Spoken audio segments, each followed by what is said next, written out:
Hello. Hi. Mac Wax Stacks! What's up, everybody? Welcome back to Mac Wax Stacks. I am BK. I'm a grown man, and I love the hobby of collecting sports cards. Today's just going to be a little quickie. I'm going to show you a couple of recent pickups and talk about some of the players on the vintage. I like to learn about. It's nice to learn some stuff here and there. So if you're allergic to learning, then go ahead and stop right now because you're going to learn something here, everybody, okay? But I wanted to tie in a few things and give a little information on some older guys that you might not know of through the cardboard, much like some of my hobby partners like to do. So I went to a card show and it made some pickups, and I have a bunch more I want to show from that particular day. But I want to do a short one here, like I said, and talk about a few things. So I'm going to go chronologically from the era of card and go backwards. So I'm going to start off with this Top Stadium Club Beam Team Charles Barkley. Look at that. This is a great picture of the early 90s right here with all the bright colors. Beam Team. This was the second year of the release of that insert set, the Beam Team. But look at the back of those Stadium Club cards. I love this. I really this was one set that I bought a lot of. I think I might have bought a box when I was a kid, and that was a big deal for me, being able to buy a box and some extra packs. So I was always, and you're searching for the Beam Teams. I think I got the Karl Malone one when I was a kid, and then you get one Super Team card and one first day production card. Those were huge hits back in the day. But I'm trying to put this set together, so we'll put Charles up there as a giant card. Now, speaking of the Beam Teams, I also at that card show found a dealer who had 3 of the first year of the Beam Teams, and I never had any of these because, like I said, 92-93 was it was kind of I don't want to say a boom year in the basketball hobby because it was Shaq's rookie year, comparable to, not as obviously expensive as a Wembanyama right now, but 92-93 had Shaq's rookie, had Alonzo Mourning, Christian Laettner. Who else was in that? Was Tom Gugliotta, I think. Guys, those are the big names for rookies back then. And but these Beam Teams, the Jordan is very, very desirable. And these are just beautiful cards. I've never had any of these. And once again, just trying to put these together. These are cards that I could never find as a kid and afford as a kid, and just want to work on these early 90s. It's going to be a big focus of my 2025 collecting.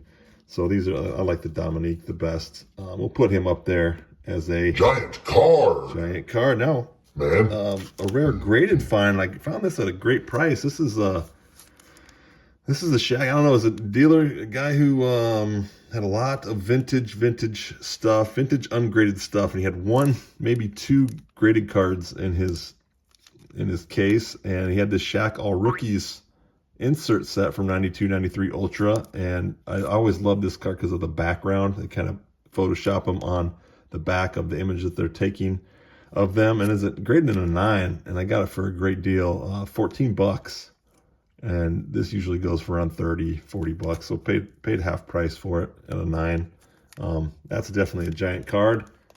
Also working on that little insert set. Pretty much anything in 92-93 and 93-94 in terms of inserts and basketball set. I'm kind of just piecing together because that was kind of my apex of collecting. Now going to go back about 15 years from that. I'm going to pull these out of this. This is the 77 or 76-77 Topps basketball, and I got this in a trade. This is great. I mean, it's so funny. These are massive cards. Talk about, you look at the size compared to a regular one.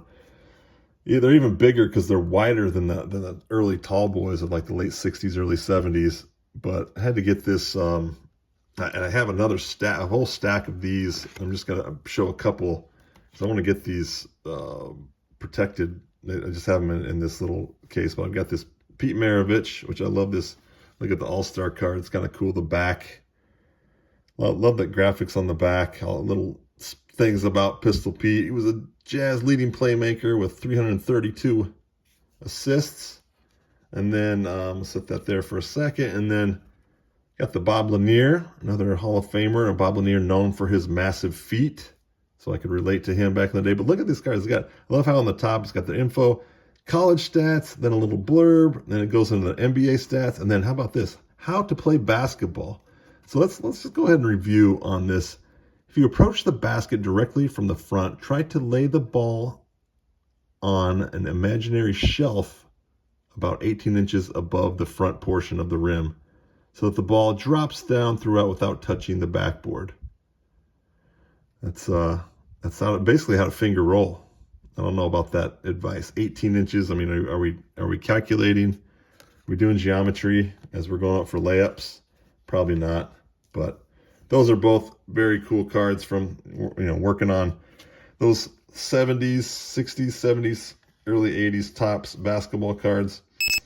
Sets. Let's see. I'm gonna pull this one out here. Grabbed a handful, so I have a handful of those that I'll just keep gradually showing on the channel. But I got this one here. Yep, you heard it. I heard it too. LML. Okay, we got it. I know I heard the warning somewhere, but let's talk about John Hummer.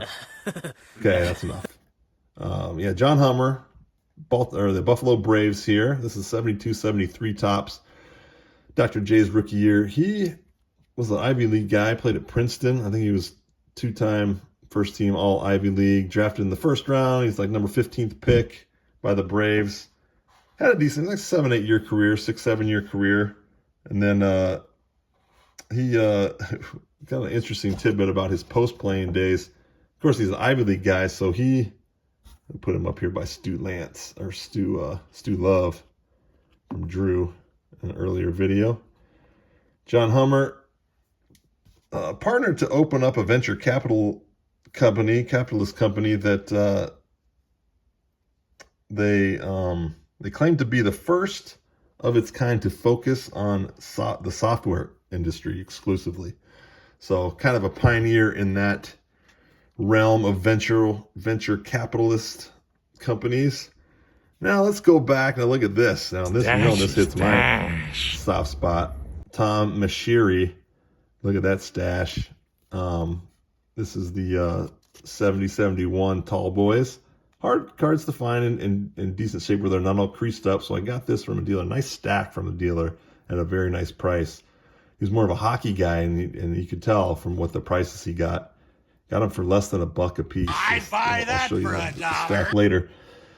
But this guy, he's an interesting guy. Now I had to look him up because first of all, I just brought in by the stash. He wooed me with his beautiful lip follicles.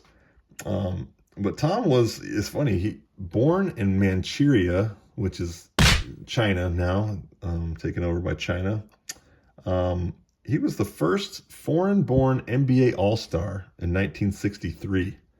So that's pretty cool. The first foreign-born NBA All-Star. The Warriors actually retired his number 14 and incorporated it into their 77 through 74 or 67 through 74 jerseys. We'll put the logo up there and see if we can find that, how they incorporated his number 14 in that. When he retired, this guy, Tom, and you can tell he's got a little hair, looks like a little beatnik type of guy, right?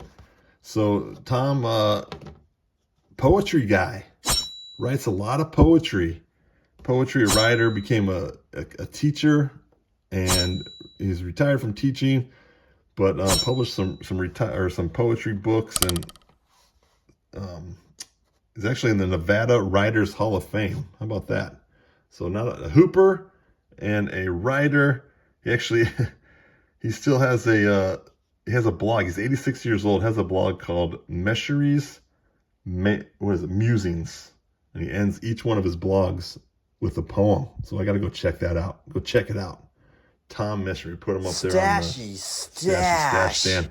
All right, final one I'm going to go through. And like I said, I've got multiple cards here that I'll go get through, but I just want to talk a little bit more about the players and not just fly through the cards.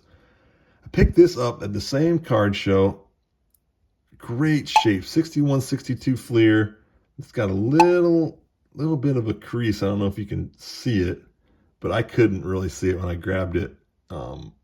they're always a little off center, but this is a 61-62 Fleer of John Kerr. Now, how many of you guys know who John Kerr is? You might better know him as Red Kerr. He is a longtime media guy, broadcast guy for the Chicago Bulls during the Jordan era. He had a lot of famous interactions with MJ. He actually had the great call. He was on the call for that 1989 playoff W when Jordan hit the shot over Craig Elo. The inbounds pass comes into Jordan. Here's Michael at the foul line. A shot on Elo. Good! The Bulls win! They win! Set the Cleveland Cavaliers. Michael Jordan hits it at the foul line. 101-100. John Red Kerr. That is definitely a giant card. Sorry, Charles. Red man is going after you. But I hope you enjoyed that. Just a little bit of basketball vintage, some 90s stuff. And thanks for watching. Hope to see you soon here back on Mac Wax Stats.